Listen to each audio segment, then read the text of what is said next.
Meus alunos, minhas alunas, nós vamos ver agora um texto, né, de um filósofo, professor norte-americano, chamado Jason Stanley, né, deste livro dele, Como Funciona o Fascismo. Né? Então, continuamos aqui a refletir sobre o fascismo. Para isso, nós vamos usar dois textos dele. O primeiro deles é a introdução desse livro, e depois eu quero direcionar vocês a um capítulo próprio do livro que tem como título o anti-intelectualismo, tá certo? Então, sem muita demora, vamos lá. O Jason Stanley nasceu em 1969, é ainda um jovem professor. Ele é professor de filosofia na Universidade de Yale, nos Estados Unidos. Né? Tem origem judaica, como ele vai descrever aqui na introdução do livro. E, enfim, esse livro está publicado aqui no Brasil, né? Como funciona o fascismo, a política do nós e eles, certo? Então, ele lecionou nas universidades de Oxford, de Michigan, Cornell e Rutgers, e escreveu o livro, né, Knowledge and Practical Interest, né, conhecimento e interesses práticos, né, como funciona a propaganda, é um outro livro dele, e como funciona o fascismo, que é este livro que a gente vai dar uma olhada agora.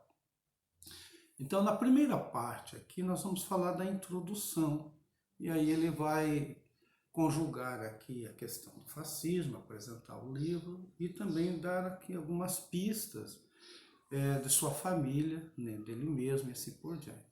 Então ele se afirma aqui como um autor, como filho de imigrantes judeus refugiados nos Estados Unidos nas primeiras décadas do século XX, sobretudo durante o crescimento do nazismo e do fascismo.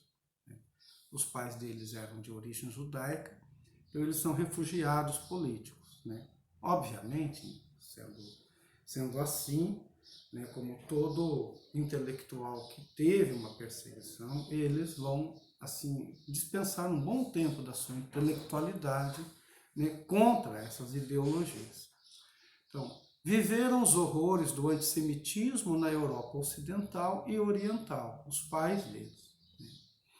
Então, a mãe dele se chamava Sarah Stanley, e era do leste da Polônia, ela era polonesa, e sobreviveu num campo de trabalho siberiano antes de ser repatriada e enviada a Varsóvia em 1945, onde ela e os pais dela vivenciaram a brutalidade do antissemitismo polonês do pós-guerra.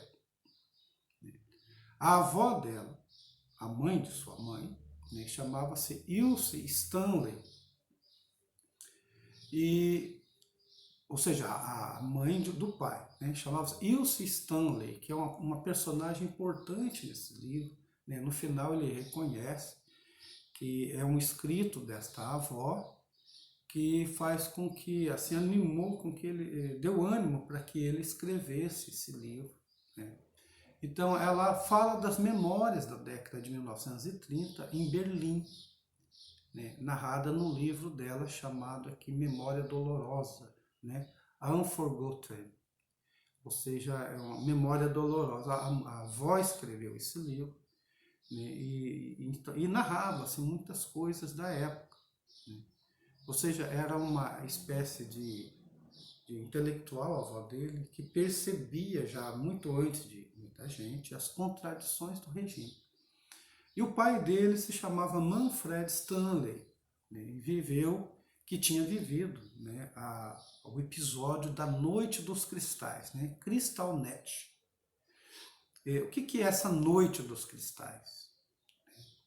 Bom, na verdade ela foi um pogrom dos judeus pela Alemanha nazista na noite de 9 para 10 de novembro de 1938, levada a cabo pelas forças paramilitares da SA e por civis alemães.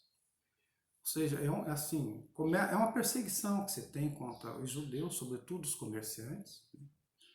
Então, as autoridades alemãs olharam para o acontecimento sem intervir.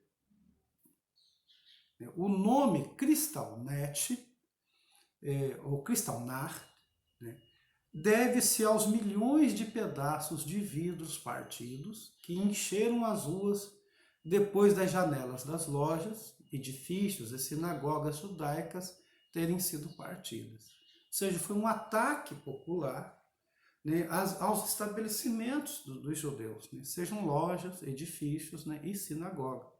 Isso na Alemanha e diversos outros lugares, como vocês vão ver aqui, né. As estimativas sobre o número de vítimas causadas pela violência variam. Os primeiros relatos indicavam que 36 judeus tinham sido mortos durante os ataques. Mais recentemente, as análises dos pogroms, efetuados e documentados por acadêmicos, por historiadores, como Richard Evans, refere-se um valor mais elevado, cerca de 91. Mas quando se inclui, junto com esses assassinatos, as mortes posteriores, devido a maus tratos, dos judeus detidos e dos suicídios, o número de mortos ascende a centenas. E, para além das vítimas mortais, cerca de 30 mil judeus foram detidos e enviados para campos de concentração. Isso em 1938 já. Né? E em 1939 a guerra vai começar efetivamente. Então, a casa dos cidadãos judeus, hospitais e escolas foram pilhados e deitados abaixo pelos atacantes, com recurso a marretas. Mais de 1000 sinagogas foram incendiadas, 95 só em Viena, então não é um fenômeno que aconteceu só na Alemanha, né? Isso vai se estender por vários lugares. E mais de 7.000 negócios foram destruídos ou danificados. Um escritor, um historiador chamado Martin Gilbert, escreve que mais nenhum acontecimento na história dos judeus alemães, entre 1933 a 1945, foi tão difundido à medida em que ia acontecendo. E os relatos dos jornalistas estrangeiros a trabalhar na Alemanha causaram ondas de choque em todo o mundo. Veja bem, ainda estava no início do conflito armado, né? 1938, em 1939 é que a guerra começa efetivamente. O pretexto para os ataques foi o assassinato do diplomata alemão Ernest von Rath,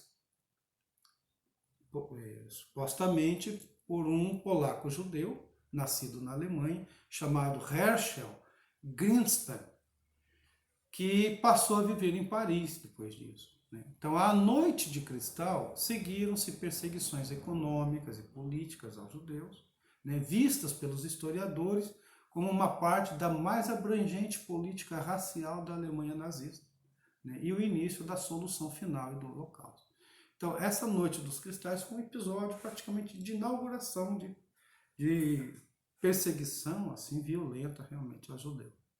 O pai dele, eu coloco aí nos slides algumas imagens dessa noite, que foram registradas por jornalistas e tal. E o pai dele, então, ele passou por isso. Ele presenciou essa Noite dos Cristais.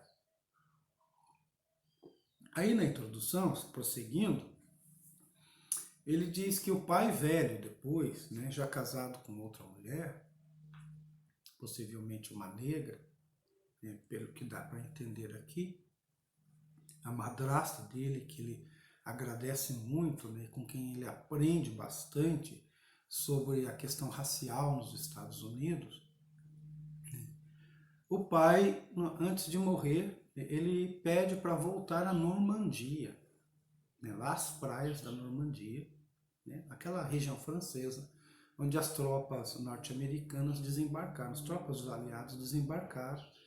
E aqui, vocês sabem que isso foi um marco, esse desembarque lá, foi praticamente essa tropa. E depois os russos, foi o começo aí da vitória, né, contra os alemães.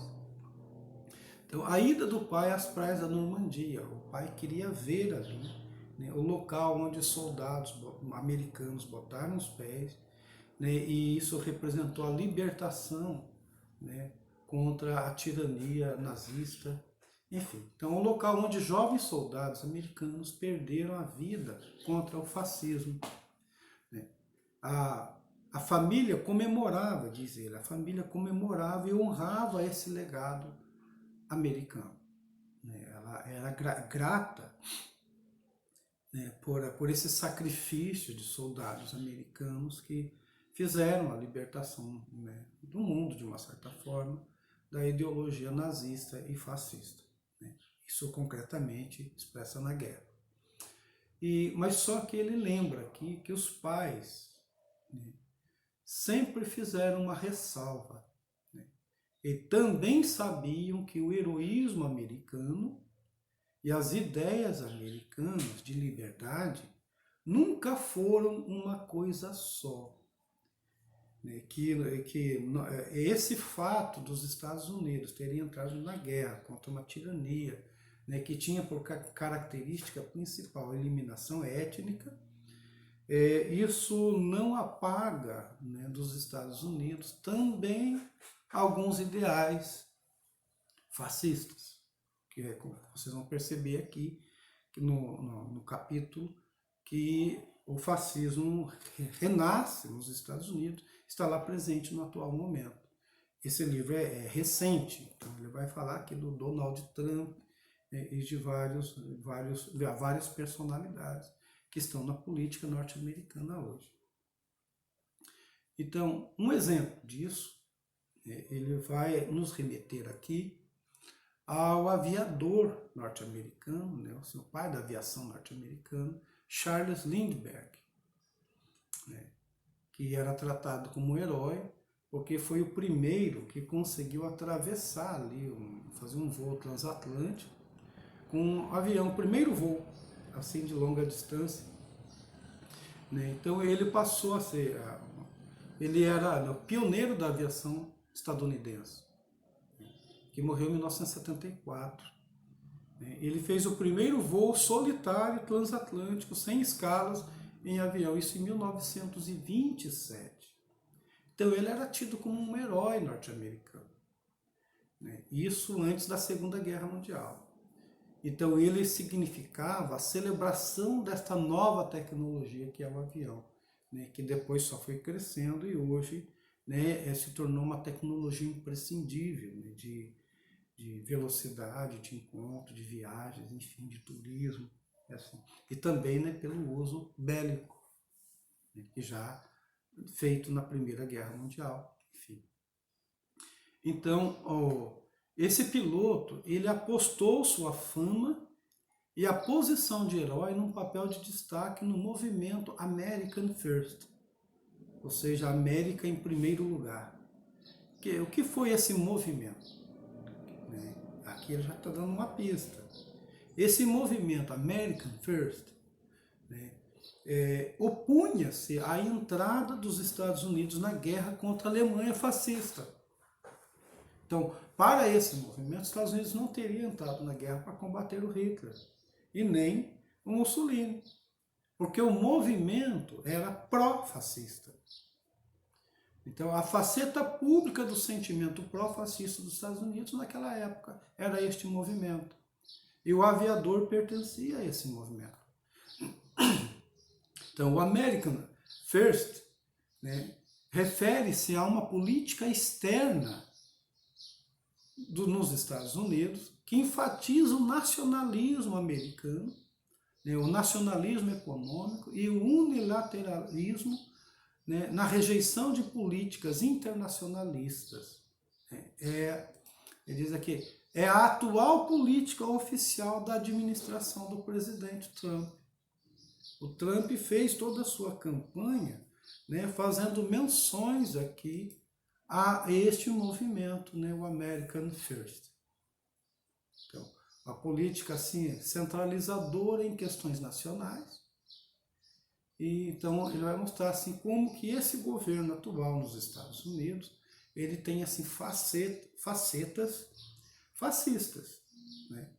Então, aí voltando à questão do aviador, em 1939, né, o Lindbergh ele escreve um ensaio, publica um ensaio, né, com o título, né, Aviation, Geography and Race, ou seja, aviação, geografia e raça. E ele coloca um trecho, né, para vocês perceberem, né? Chegou a hora de deixarmos de lado nossas contendas e construirmos nossos baluartes brancos mais uma vez. Essa aliança com raças de fora não significam nada além de morte para nós. Agora é a nossa vez de proteger nossa herança dos mongóis, persas e mouros, antes que sejamos engolidos por um mar estrangeiro sem limites. Está vendo? O pai da aviação norte-americana, né, com um discurso xenófobo, um discurso fascista, né, assim, de rechaçamento, né, de imigrantes. Isso lá em 1930, 39, né? E esse ano de 1939, coincidentemente, foi o ano em que a família, né, de Jason Stanley, né, o autor do livro, se refugiava nos Estados Unidos. Né? Foi o ano da chegada do pai dele em Nova York. Né? E aí ele conta que o pai passava de navio ali em frente à Estátua da Liberdade. Né? No álbum de família tem pelo menos 6 fotos, né, da estátua. Então, a liberdade que encobre sentimentos xenófobos. Então, a estátua que está lá, uma estátua da liberdade. Né? Uma liberdade que a estátua assim se mostra, né, e acaba mascarando sentimentos verdadeiros que tem. Então, nesse mesmo ano em que o aviador publica esse texto, né, que pertence a esse movimento que diz América em primeiro lugar, né, o pai desembarca, enfim. E também, em 1924, né, ele faz menção aqui a uma lei específica, a lei da imigração nos Estados Unidos. Né? Nas décadas de 1920 até 1930, muitos americanos tinham a visão de Lindbergh contra a imigração. A lei da imigração, que surge aí em 24, restringia a imigração ao país, né? Dificultava a imigração tanto de judeus quanto para os não brancos. Em 1930, poucos refugiados tiveram permissão para entrar. Né? Ele até diz aqui que foi um milagre que o pai dele, a família dele, né, conseguiram ali entrar nos Estados Unidos e ter abrigo ali. Foi um milagre, assim, porque a lei era muito restringida. E aí ele nos remete para os dias de hoje, agora em 2016, né, com o Donald Trump, ele ressuscitou o American First, né, a política do Trump. Ressuscitou o American First, assim que ele entra no governo. Né. Então, a proibição implacável da imigração, incluindo refugiados de países árabes, né, e com promessa de deportação de milhões de trabalhadores não brancos latinos. Então, a política dele, né, ele assim, ele pregava isso na campanha, né, era dar fim à legislação que protege a deportação, de deportação, os filhos trazidos com pais imigrantes. Então, nós vimos aquele episódio de crianças presas, né, e os pais em outros lugares. Né. Enfim, em setembro de 2017, estabeleceu um limite de 45 mil, né, no número de refugiados que poderiam entrar no país no ano seguinte. Então, é uma política assim, de contenção de imigração. Certo? E aquela expressão, né, Make America Great Again, foi o lema da campanha do Trump, né? Tornar a América, né, assim, forte novamente. Né? tornar a América forte novamente, era o lema da campanha, né? Então é outra parte da campanha do Trump. Né? E aí ele pergunta, o autor, né? Mas quando, a seus olhos, aos olhos do Trump, já que ele vai ressuscitar uma política, assim, um ideário que está lá no início do século XX, aí ele pergunta, mas quando então aos olhos de Trump, né, e dos seus, daqueles que se alinham com ele, os Estados Unidos foram um país grande? Ele pergunta. Então, durante a vigência das leis de Jim Crow, que eu vou explicar mais daqui a pouco, que vence essa lei, quando os negros do Sul eram impedidos de votar, essas leis foram leis assim arranjadas logo depois da abolição da escravatura nos Estados Unidos. Né? Então, e aí ele diz aqui a dica, em 1930, né, nas palavras de Steve Bannon, que foi assim o coordenador da campanha do Trump, né, e numa entrevista que ele dá ao Hollywood Report, em 18 de novembro de 2018, ele diz assim, ó, a era que está por chegar será tão emocionante quanto a década de 1930.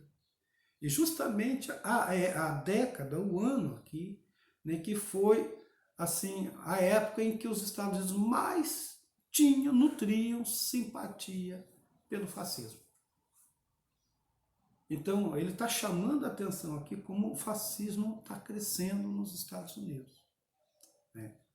Um nacionalismo aí de extrema direita, né? Que tem assim laivos assim, semelhantes aí ao fascismo, né? Claro, com diferenças, obviamente. Né? Então, e aí ele diz, ó, diversos países de todos os cantos do mundo são acometidos também por essas ideologias. Entre eles o Brasil.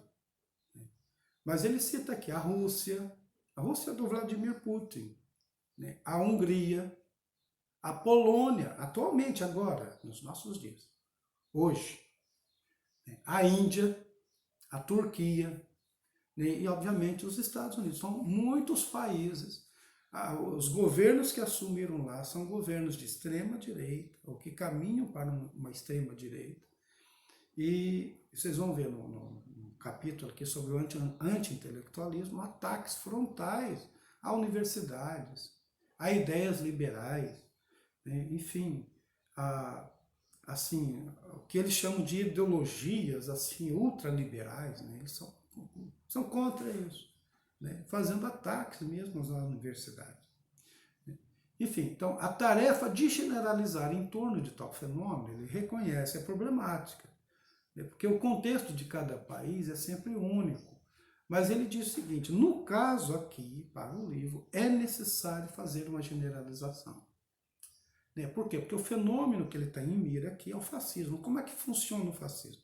Então é preciso colocar esses países todos, incluindo isso, o Brasil. Ele não fala do Brasil aqui, né? Ou seja, não deu importância ao caso brasileiro, mas é importante alinhar esses países todos, né, dentro dessa ideologia de resgate aqui de ideais fascistas. Certo? E aí ele diz, o rótulo fascista, o que é fascismo para ele? Ele diz assim, ó, escolhi o rótulo fascismo para qualquer tipo de ultranacionalismo étnico, religioso, cultural, no qual a nação é representada na figura de um líder autoritário que fala em seu nome. Ou seja, aquele que coloca lá um líder, uma liderança que diz, eu falo por vocês. E ele dá o exemplo aqui do Trump. Como Trump no discurso na Convenção Nacional Republicana, em julho de 2016, no período da campanha. Eu sou a sua voz. Então, ele está chamando de fascismo isto aqui, certo? E aí ele diz que o interesse do livro dele, né, é a política fascista, né, as táticas, né, fascistas, né, como mecanismo para alcançar o poder. Né, regimes praticados, determinados por condições históricas específicas, enfim. Então aí ele diz, ó, a política fascista não conduz necessariamente a um Estado explicitamente fascista, mas é perigosa de qualquer maneira. Então ele chama a atenção. O fascismo tem perigo, né? Então ele visa realmente minar algumas coisas que ele não aprova, né? Não tem assim uma característica de democracia, né? E tenta justificar inclusive a ausência dessa democracia. Então, no livro aqui são pequenos capítulos. Então ele assim ele coloca aqui os elementos que ele vai abordar no livro, né? Então são estratégias diferentes inclusas aqui. Então, passado mítico, a propaganda, tudo isso aqui é um capítulo do livro, né? O anti-intelectualismo, que nós vamos falar, a irrealidade, né? Ele diz que todo fascista trabalha com o mascaramento da realidade, né? A questão, assim, o apreço que se dá à hierarquia, né? E também, olha só, a questão da vitimização, né? Os fascistas assim, têm o hábito de acusar, por exemplo, causas dos negros, causas dos homossexuais, causas das mulheres, né? Causas de minorias étnicas, como se eles fossem vítimas, né? Como se eles tivessem um discurso de vitimização. O autor está dizendo aqui que os próprios fascistas se veem como vítimas. Eles têm um discurso vitimizador também. A outra questão é a lei e ordem. Eles fazem dessas duas palavras assim, né, falam de boca cheia para dizer que isso, né, tem que ser assim um programa, né, assim, a atenção especial de um governo.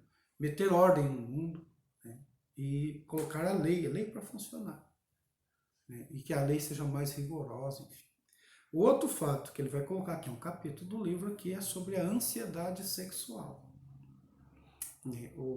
Ele vai dizer que o fascista ele se acha frágil, se acha ameaçado quando o assunto em pauta é o sexo.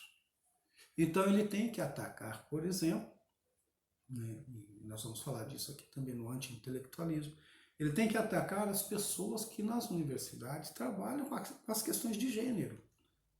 Então esse é um ponto. E o apelo à noção de pátria. Então, para todos os ventos, né, eles assim fazem propalação ao patriotismo, ser patriota. Assim, essa coisa que é muito antiga, né, que estão dizendo aqui. E a desarticulação da união e do bem-estar público. Assim, porque há políticas, né, que são inclusivas, que apelam para a questão da inclusão, eles atacam isso também. Porque eles costumam chamar de vagabundos aqueles que ficam dependentes do Estado. Certo? Então tá aí. Vamos parar aqui um pouquinho e já continuamos.